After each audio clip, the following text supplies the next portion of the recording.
Hello friends, welcome back on digital तैयारी। मेरा नाम है चेतन पारिक। आर.एस. अग्रवाल की हिंदी वाली बुक हम सॉल्व कर रहे थे। उसके अंदर हमारा चैप्टर चल रहा है टाइम एंड डिस्टेंस। पर्टिकुलरली इस बुक में ये जो चैप्टर है दो पार्ट में है, जैसा आपको पता ही है, पार्ट ए और पार्ट बी।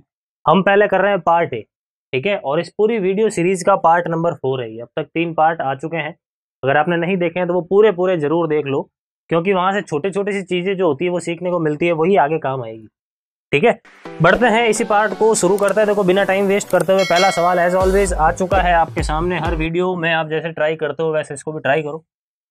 पहले ट्राई कर लो, उसके बाद यहाँ पे अपना आंसर भी चेक कर लो, सॉल्यूशन भी चेक कर लो। क्या करना है यहाँ पे सवाल में, देखो, अपनी सामान्य गति की 2/3 गति से चलने पर एक रेलगाड़ी अपने गंतव्य पर 3 घंटे देरी से पहुंचती है। सामान्य गति से यह यात्रा पूरी करने में उसे कितना समय लगेगा? ये कह रहा है कि अगर रेल अपनी नॉर्मल स्पीड के 2/3 से चलती है तो वो अपने जहां पर उसको जाना है वहां पर वो 3 घंटे लेट पहुंचती है। अब ऑब्वियस सी बात है, अगर वो स्पीड कम करेगी तो लेट ही पहुंचेगी। तो आपको पूछा है यहाँ पे कि सामान्य गति से अगर चलती है, वो अगर अपनी नॉर्मल स्पीड से चलती है तो उसको वहां पर पहुंचने में कितना टाइम लगता है। इस टाइप के सवाल हमने प्रीवियस पार्ट में कर रखे हैं, तो अगर आपने वो देखे अब तक, आपने कर भी लिया होगा। सवाल नहीं हो पाया है तो वापिस यहाँ पे समझो। देखो क्या करना है, हमें यहाँ पे स्पीड और टाइम दो चीजों की बातें हो रही है, और एक डिस्टेंस की बात होगी। इस पूरे चैप्टर में टाइम, स्पीड, डिस्टेंस, 3 चीजों की बातें होती है। दो चीजें यहाँ पे है, एक तो है नॉर्मल स्पीड और एक है रेड्यूस्ड स्पीड। एक है नॉर्मल स्पीड और एक है रेड्यूस्ड स्पीड। ये कह रहा है नॉर्मल गति के 2/3 से चलने पर। अब नॉर्मल गति कितनी है मुझे नहीं पता, तो नॉर्मल गति को कुछ भी मान लो, सामान्य गति को कुछ भी मान लो मन से। कैलकुलेशन को आसान रखने के लिए यहाँ पे ये जो है ना, उसको मान लो। नीचे 3 है तो यहाँ पे 3 मान लो। मान लिया कि सामान्य गति 3 यूनिट्स की है। अगर 3 यूनिट्स सामान्य गति है तो फिर रेड्यूस्ड गति यानी कम हुई हुई गति कितनी होगी? 2 होगी, क्योंकि सवाल ही कह रहा है कि सामान्य गति का 2/3। देखो 3 से 3 कट गया तो कितना मिला? 2 मिला। तो ये है हमारी रेड्यूस्ड गति, ठीक है, कम हुई हुई गति। अब यहाँ पे 3 है और 2 है। मैंने आपको बता रखा है कि जब भी इस टाइप का केस मिल जाए जहां पर डिस्टेंस सेम है, देखो दोनों ही केसेस में, चाहे आप नॉर्मल गति से जाओ चाहे आप रेड्यूस्ड गति से जाओ, डिस्टेंस तो वो कि वो ट्रेवल करनी है। तो ऐसे सवालों में डिस्टेंस को कुछ अज्यूम कर लिया करो। कैलकुलेशन को आसान रखने के लिए इन दोनों का एलसीएम मानना है। हम शुरू से यही चीजें करते आ रहे हैं। तो 3 और 2 का एलसीएम कितना होता है? 6 होता है। तो मान लो कि 6 यूनिट की डिस्टेंस ट्रेवल करनी है उस रेल को, ठीक है। अब 6 में 3 का डिवाइड लगाओगे तो 2 आएगा, और 6 में 2 का डिवाइड लगाएंगे तो कितना आएगा? 3 आएगा। भाई डिस्टेंस में स्पीड का डिवाइड लगाता हो तभी तो टाइम मिलता है। डिस्टेंस में स्पीड का डिवाइड लगाया तो टाइम मिल गया। ये आपको टाइम का रेशियो मिल गया कि भाई 2:3 के अनुपात में टाइम लगता है नॉर्मल और रिड्यूस्ड स्पीड के हिसाब से आप चलते हो। तो दोनों के बीच में ये जो टाइम गैप है वो आ कितना रहा है? देखो 1 घंटे का टाइम गैप आ रहा है, लेकिन एक्चुअल में टाइम गैप कितना आ रहा है? 3 घंटे का है। एक्चुअल डिले कितना है? 3 घंटे का है। तो 1 यूनिट की वैल्यू 3 है, तो फिर इस 2 यूनिट की वैल्यू कितनी होगी? इंटू 3 कर लो, कितना आएगा? 3 इंटू 2 6 आ जाएगा। मतलब अगर वो नॉर्मल स्पीड से चलता है तो एक्चुअल टाइम कितना लगेगा? 6 घंटे लगेंगे। ऑप्शन ए क्या हो जाएगा हमारा? करेक्ट आंसर हो जाएगा, ठीक है। आई होप अच्छी तरीके से सवाल समझ में आ चुका है, कॉन्सेप्ट क्लियर हो चुके हैं आपके। रटना बिल्कुल भी नहीं है कि ऐसा सवाल में ऐसा करना ही है, ऐसा कुछ नहीं है। सारी चीजें आपको एकदम क्लियर कर रहा हूं, तो दिमाग में आपके फिट हो जानी चाहिए सारी चीजें, ठीक है। बढ़ते हैं हमारे अगले सवाल की ओर। देखो क्या है अगला सवाल। नेक्स्ट क्वेश्चन है, 6000 किलोमीटर की एक उड़ान में एक वायुयान को मौसम खराब होने के कारण अपनी औसत गति 400 किलोमीटर प्रति घंटा कम करनी पड़ी। उसके उड़ान के समय में 30 मिनट की वृद्धि हो गई। उड़ान का मूल समय कितना था? यह आपको ज्ञात करना है। सवाल यह है कि एक वायुयान है, एक एरोप्लेन है, उसको 6000 किलोमीटर दूर जाना है, ठीक है। लेकिन क्या हुआ कि मौसम खराब था, तो उसने क्या कर लिया? अपनी औसत गति 400 किलोमीटर प्रति घंटा कम कर ली। उसकी एक्चुअल गति कुछ भी हो, लेकिन उसने 400 किलोमीटर प्रति घंटा कम कर लिया अपनी स्पीड को, ठीक है। इस वजह से उसको जहां पर जाना था वहां पर वो 30 मिनट देरी से पहुंचा। वहां पर वो 30 मिनट देरी से पहुंचा। तो आपको फाइंड करना है कि उसका मूल समय कितना है, एक्चुअल टाइम कितना है, वो कितने समय में एक्चुअल में वहां पे पहुंच जाता है, ठीक है। इस सवाल को करने के लिए मैं आपको दो तरीके बताऊंगा, एक तो है शॉर्ट ट्रिक और एक है लॉन्ग मेथड, जो कन्वेंशनल तरीका है। शॉर्ट ट्रिक पहले बता देता हूं, क्योंकि एग्जाम में आपको पहले शॉर्ट ट्रिक ही अप्लाई करनी है। जब भी इस टाइप का सवाल मिल जाए कि कोई व्यक्ति अपनी स्पीड को बढ़ा रहा है या कम कर रहा है और समय कम ज्यादा हो रहा है, इस टाइप के सवाल में आप मान लिया करो कि एक्चुअल स्पीड एक्स है। मान लो कि एक्चुअल स्पीड एक्स, ठीक है। अब उसके इनटू में क्या कर लो? एक्स इंटू एक्स इनटू में कर लो ब्रैकेट लगा के x, और आप स्पीड बढ़ा रहे हो या कम कर रहे हो, आप स्पीड को क्या कर रहे हो, कम कर रहे हो 400 किलोमीटर प्रति घंटा, तो जो भी कर रहे हो यहाँ पे लिख लो -400 कर रहे हो तो -400 लिख लो। अगर 400 किलोमीटर प्रति घंटा बढ़ाता है तो यहाँ पे प्लस कर देते, ठीक है, इस तरीके से करना है। यहाँ पे जो आपने 400 लिखा है वो की वो सेम चीज आपको यहाँ पे नीचे भी लिखनी है, ठीक है, ये चीज आपको नीचे भी लिखनी है।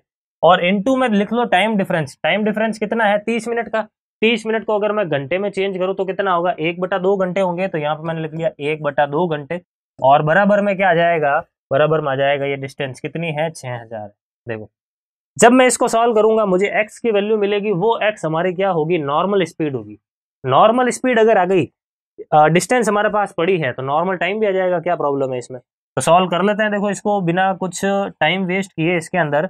यहाँ पे देखो ये 400 है, ठीक है, ये कितना है 400 है, और ये 2 है, जब उस तरफ जाएगा तो वो 800 हो जाएगा, इस तरफ भेज दूं तो क्या आएगा x इंटू x माइनस 400, और सामने कितना हो गया 6000 इंटू 800 हो गया। देखो 6000 इंटू क्या हो गया 800 हो गया, सही है। अब इस चीज को थोड़ा सा सही करना है, यहाँ पे x की वैल्यू पुट कर करके देखना है 1 बाई 1। यहाँ पे कितना आ रहा है, देखो 48 आ रहा है, यहाँ पे कितना आ रहा है 48 आ रहा है। x की वैल्यू हिट एंड ट्रायल लगा कर देखना है अपन को, एक्चुअल नहीं करके देखना, अपन सिर्फ हिट एंड ट्रायल लगाएंगे, एक्चुअल करेंगे तो हो सकता है लंबा चला जाए ये सवाल, ठीक है।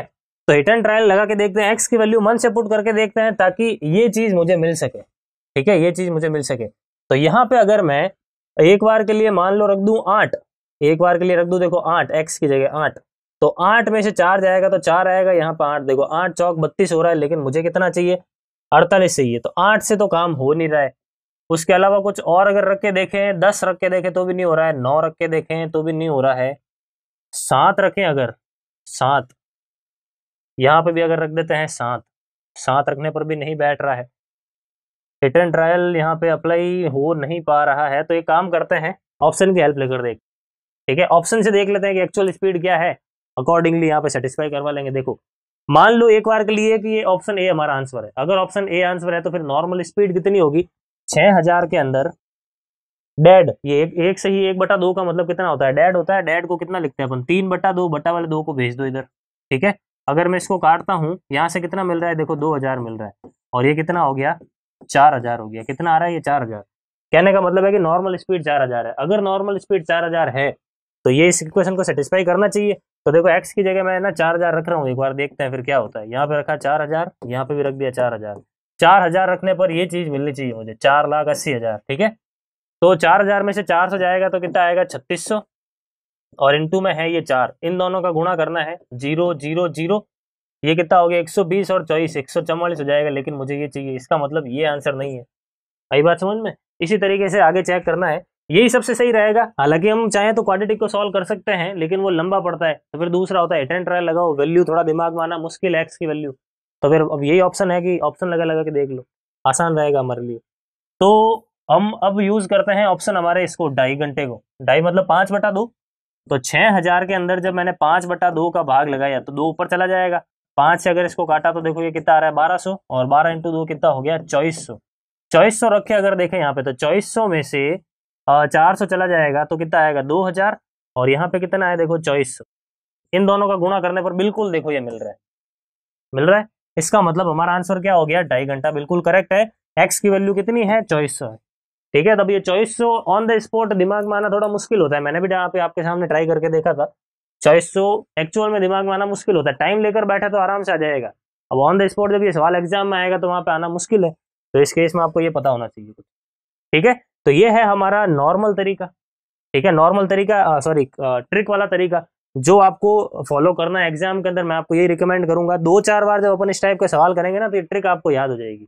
अब कन्वेंशनल तरीका क्या है वो भी समझ लो, ताकि एग्जाम में बाई चांस ट्रिक याद ना रहे तो कॉन्सेप्ट तो क्लियर रहे हमारे, ठीक है। तो क्या करना है इसके अंदर, मान लिया कि हवाई जहाज की एक्चुअल स्पीड x है, ठीक है, एक्चुअल स्पीड x है और टाइम कितना है t है, टाइम कितना है t है।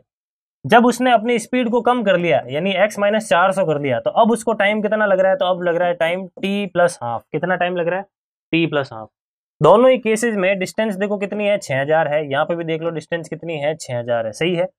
एक इक्वेशन यहां से बनेगी, एक इक्वेशन यहां से बनेगी, दोनों इक्वेशन को सॉल्व करना है, x और t दोनों की वैल्यू आ जाएगी। आई बात समझ में। तो ये है हमारा लंबा तरीका, आप देख सकते हो समीकरण बन जाएगी, थोड़ा भारी पड़ेगा, अब वो जो ट्रिक है वो यहीं से बनी है, तो इसलिए डायरेक्ट ट्रिक ही याद रहेगी तो कॉन्सेप्ट तो अपने क्लियर ही है, ट्रिक यूज करेंगे टाइम ही बचेगा। ठीक है, तो इस प्रकार से करना है। आगे बढ़ते हैं हमारे अगले सवाल की ओर। देखो क्या है हमारा अगला सवाल। अगला सवाल क्या है, देखो हमारे सामने अगला सवाल हमें कह रहा है कि स्टेशनों पर रुकने के समय को सम्मिलित करने पर किसी रेलगाड़ी की चाल 28 किलोमीटर प्रति घंटा आती है, जबकि स्टेशनों पर रुकने के समय को हटाकर उसकी चाल 42 किलोमीटर प्रति घंटा आती है। कितने समय प्रति घंटा की औसत से रेलगाड़ी स्टेशनों पर रुकी, यह आपको ज्ञात करना है। सवाल ये कह रहा है कि एक रेल एक स्टेशन से दूसरे स्टेशन की तरफ जा रही है, अगर वो नॉन स्टॉप जाती है तो वो 42 किलोमीटर प्रति घंटा की रफ्तार से उसकी स्पीड निकल कर आती है, लेकिन अगर वो रुक रुक कर जाती है तो उसकी एवरेज स्पीड कितनी निकल के आती है, 28 किलोमीटर प्रति घंटा निकल के आती है। तो आपको बोला है कि ऑन एन एवरेज 1 घंटे में वो ट्रेन कितनी देर के लिए रुकती है, ये आपको ज्ञात करना है। ठीक है, ये सेम सवाल हमने प्रीवियस पार्ट के अंदर कर रखा है, वहां पर मैंने आपको कन्वेंशनल तरीका और शॉर्ट तरीका दोनों बता रखे हैं। शॉर्ट तरीका एक्चुअली कन्वेंशनल तरीके से ही आया है, तो अपन डायरेक्ट अप्लाई करते हैं। देखो कैसे करना है, कैसे बताया था मैंने आपको वहां पे। अगर आपको जानना है कि ऐसा क्यों कर रहे हो सर, तो वो आप प्रीवियस पार्ट देखना। ठीक है, अब आपको ये चीजें याद रखनी है कि ऐसा सवाल आ गया तो ये करना ही है, ताकि टाइम बचे अपना एग्जाम में। अब ये क्या करना है, इसके अंदर मैंने आपको क्या बताया था कि इस टाइप का सवाल जब भी आ जाए कि भाई रुक रुक कर जाना और नॉन स्टॉप जाना, तो आप क्या कर लो, दोनों का डिफरेंस ले लो। 28 और 42 का डिफरेंस कितना आ रहा है, 14 आ रहा है, 14 आ रहा है, तो यहाँ पे लिख लो 14 और डिवाइड में लिख लो दोनों में से जो बड़ा है। देखो बड़ा कौन है, 42 है, तो यहाँ पे लिख लो 42, यहाँ पे क्या आ जाएगा 42। आई बात समझ में, ये हो जाएगा हमारा आंसर। और अब ये जो चीज है ना, ये घंटे में है, इसको 60 से गुणा कर रहा हूँ ताकि मिनट में चेंज हो जाएगा। तो 14 से अगर मैं इसको नीचे वाले को काटता हूँ तो कितनी बार में कटेगा, 3 बार में, और 3 से अगर इसको काटता हूँ तो ये कितनी बार में कट गया, 20 बार में कट गया। आई बात समझ में, तो हमारा आंसर क्या हो गया, 20 मिनट्स। अब ऐसा क्यों किया सर, ये रटना पड़ेगा, तो इसकी ट्रिक आपको प्रीवियस 3 पार्ट्स के अंदर जरूर मिल जाएगी कि भाई ऐसा क्यों किया हुआ है। ठीक है, अब बढ़ते हैं हमारे अगले सवाल की ओर। देखो अगला सवाल क्या है, अगला सवाल आ चुका है। देखो क्या कह रहा है कि एक जीप एक कार का पीछा कर रही है। ठीक है, जो जीप से 5 किलोमीटर आगे है, उनकी चाल क्रमशः 90 और 75 है, तो जीप कार को कितने समय के बाद पकड़ लेगी, ये ज्ञात करना है। क्या कर रही है कि जीप कार का पीछा कर रही है, मतलब कार जो है इस डायरेक्शन में जा रही है, पीछे इसके जीप है वो इस डायरेक्शन में जा रही है। दोनों जो है फिलहाल कहाँ पे है, दोनों 5 किलोमीटर दूरी पर है आपस में, दोनों इधर जा रहे हैं। जीप की गति 90 है और कार की गति कितनी है, 75 है। अब ये धीरे धीरे आगे जाके ये जीप इसको पकड़ लेगी, यहाँ पे कहीं पे पकड़ लेगी। ठीक है, तो हुआ क्या इस दौरान कि भाई इन दोनों की जो भी सापेक्ष गति है, उन दोनों ने मिलकर ये 5 किलोमीटर का गैप खत्म किया। देखो शुरुआत में गैप 5 किलोमीटर का है, धीरे धीरे ये गैप कम हुआ और लास्ट में जाकर पूरा 0 हो गया। देखो आई बात समझ में, गैप कितना हो गया, 0 हो गया। ये गैप 0 क्यों हुआ, इन दोनों की सापेक्ष गति की वजह से हुआ कि भाई ये कम है ये ज्यादा है, इस वजह से ही तो ये धीरे धीरे गैप खत्म होता गया। तो सापेक्ष गति की वजह से ये 5 किलोमीटर का गैप खत्म हुआ है। सापेक्ष गति है कितनी, 15 किलोमीटर प्रति घंटा है, दोनों सेम डायरेक्शन में जा रहे हैं, तो 15 किलोमीटर प्रति घंटा हमारी सापेक्ष गति है। आपको क्या फाइंड करना है, टाइम फाइंड करना है। टाइम का फॉर्मूला क्या होता है, डिस्टेंस अपॉन स्पीड। डिस्टेंस कितनी है, तो गैप कितना कवर किया सापेक्ष गति ने, 5 किलोमीटर का, तो 5 बटा सापेक्ष गति है कितनी, 15 है, रिलेटिव स्पीड 15 है, तो यहाँ पे लिख लो 15। ये हो गया हमारा आंसर।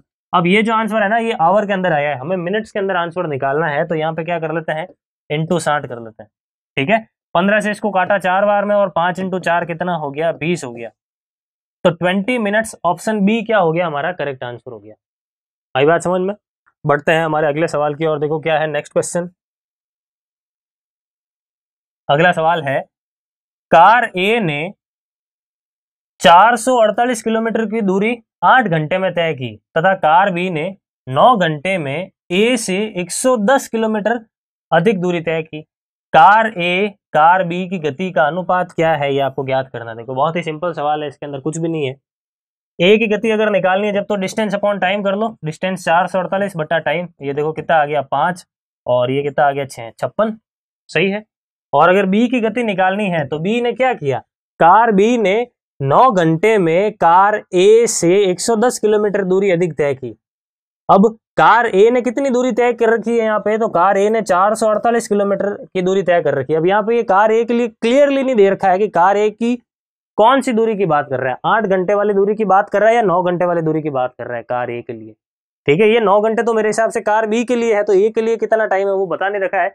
तो मैं एक बार के लिए यही मान के चल रहा हूँ कि कार ए के लिए ये 448 किलोमीटर के लिए बात कर रहा है। तो अगर 448 किलोमीटर के लिए बात कर रहा है, 110 अगर ज्यादा चलती है बी, तो फिर बी ने कितनी डिस्टेंस ट्रेवल कर ली, 558 ट्रेवल कर ली। अब 558 ट्रेवल किए, कितने समय में किया है ये? 9 घंटे में, तो इसमें लगा लो 9 का भाग, तो कितना आ गया देखो, 9 से 6 बार में 54 और ये 2 बार में 62 आ गया। ये आ गया हमारे पास 62, किसकी गति? बी की गति। ठीक है, अब इन दोनों का आपको पूछा है रेशियो, तो 56 का और 62 का, 62 का रेशियो कितना आएगा? देखो ये 2 से काटा 28 बार में, और इसको अगर 2 से काटा तो ये आ गया 31 बार में। तो हमारा आंसर क्या हो गया? 28:31। अगर यहाँ पे ये ए की दूरी की बात कर रहा है ना, ये मान रहा हूं मैं कि 8 घंटे वाली दूरी की बात कर रहा है, इस केस में ये वाला हमारा आंसर है। ठीक है, यानी इनमें से कोई नहीं। और मान ले यहाँ पे कि भाई ये सवाल कह दे कि कार ए के 9 घंटे की दूरी के साथ कंपैरिजन किया जा रहा है, तो फिर कार ए की 9 घंटे की दूरी निकालनी पड़ेगी। कार ए 9 घंटे में कितना चलेगी? तो 56 × 9 चलेगी, 56 × 9 सही है। और इससे कितना ज्यादा? 110 ज्यादा। ये बी ने चल लिया कितने में? 9 घंटे में। तो फिर अब ये जो चीज मिलेगी ना, वो हमें मिलेगी बी की गति। सही है, तो अब इसको सॉल्व करके देख लेते हैं इस केस में हमारा क्या आंसर मिल रहा है। अगर इनको मल्टीप्लाई करें, देखो 56 × 9 करना है ना, तो इसी के अंदर 56 जोड़ लेते हैं अपन, तो 448 के अंदर 56 जोड़ लेते हैं। ठीक है, तो कितना मिलेगा हमें? यहाँ से मिल जाएगा 14, यहाँ से आ जाएगा 1, 10 यहाँ से 1 और ये 5, और फिर इसके अंदर 110 जोड़ेंगे तो 4, 1 और 6, इसके अंदर 9 का भाग अगर लगाएं हम तो 54 आ गया। फिर 7 अगर आगे चला गया तो फिर से डिवाइड जा नहीं रहा है, पॉइंटों में कुछ मिल रहा है, 60 पॉइंट समथिंग कुछ ऐसा मिल रहा है। ठीक है, तो मुझे नहीं लगता कि ये ऐसा कह रहा होगा फिर ये कार के लिए, कार ए के लिए 8 घंटे की ही बात कर रहा है। ठीक है, तो आप चाहो जिसमें निकाल सकते हो, क्लियरली सवाल में आपको एग्जाम में लिखा हुआ मिलेगा, डोंट वरी। ठीक है, तो हमारा आंसर क्या हो गया? 28:31, यानी ऑप्शन ई। क्लियर, 8 घंटे के लिए। अब बात करते हैं आगे हमारे अगले सवाल के लिए। अगला सवाल क्या है देखो, तो अगला सवाल हमें कह रहा है एक रेलगाड़ी तथा एक कार की गति का अनुपात 16:15 है। एक बस 480 किलोमीटर की दूरी 8 घंटे में तय करती है। क्या कह रहा है कि एक रेलगाड़ी और एक कार की गति का अनुपात आपको दिया हुआ है। आगे कह रहा है कि एक बस जो है वो 480 किलोमीटर की गति 480 किलोमीटर की दूरी को 8 घंटे में तय कर लेती है। आगे कह रहा है बस की गति रेलगाड़ी की गति की 3/4 है, तो 6 घंटे में कार कितनी दूरी तय कर लेगी, ये आपको ज्ञात करना है। ठीक है, 3 चीजों की बातें हो रही है, एक तो रेलगाड़ी की बात हो रही है, एक कार की बात हो रही है और एक बस की बात हो रही है, RCB।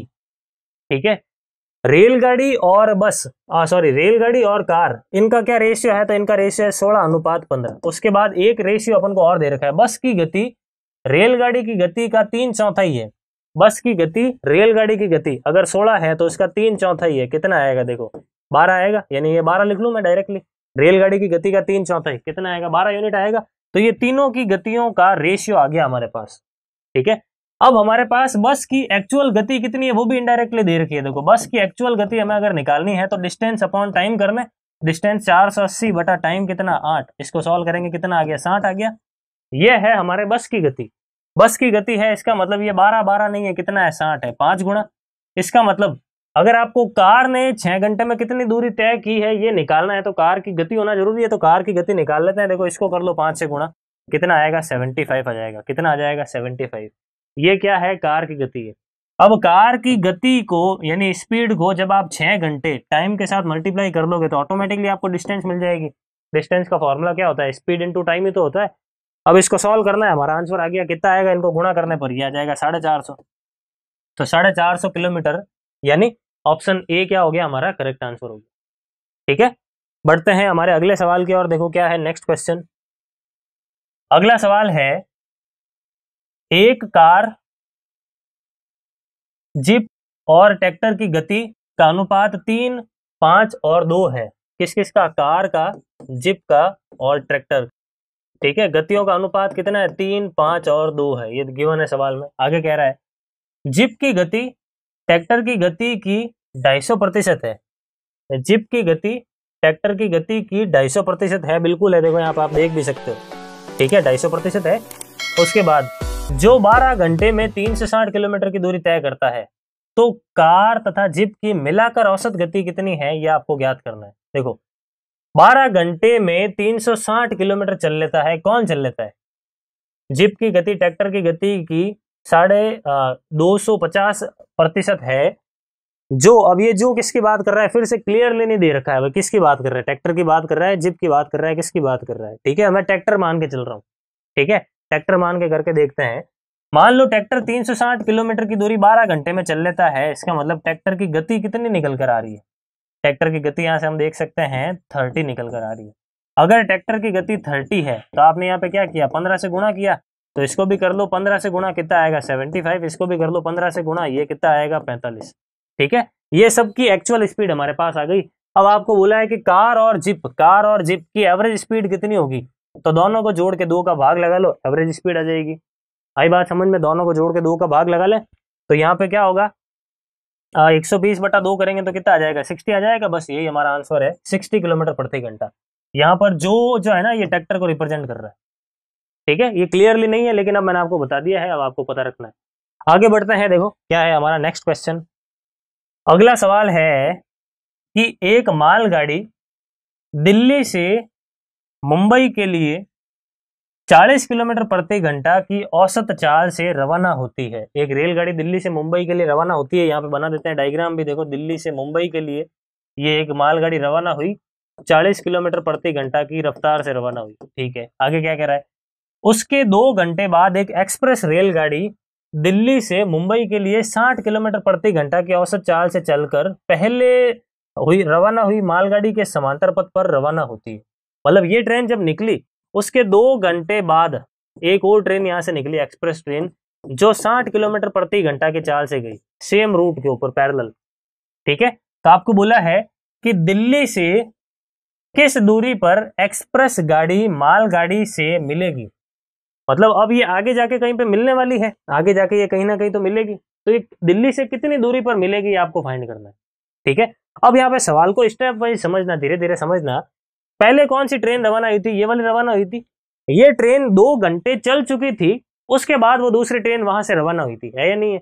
तो जब वो दूसरी ट्रेन रवाना होगी तब तक पहली ट्रेन तो 2 घंटे चल चुकी थी। 2 घंटे में कितना चल चुकी थी, तो अगर 40 किलोमीटर प्रति घंटा उसकी स्पीड है तो 2 घंटे में वो कितना ट्रेवल कर लेगी, 40 × 2 80 ट्रेवल कर लेगी।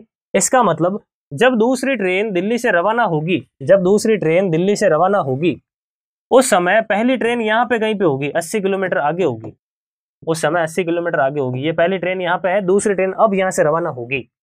ठीक है, अब यहाँ पे फिर से समझना कि दूसरी ट्रेन अब यहाँ से रवाना हो रही है, दूसरी ट्रेन फास्ट है, पहली ट्रेन 40 से चल रही है, दूसरी 60 से चल रही है, तो ऑब्वियस सी बात है दूसरी ट्रेन कहीं ना कहीं इसको आगे जाके यहाँ पे पकड़ लेगी, है नहीं? कहीं ना कहीं आगे जाके यहाँ पे पकड़ लेगी।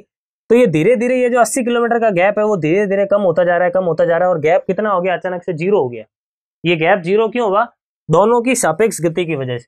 ठीक है, तो गैप है कितना, 80, सापेक्ष गति है कितनी, 20।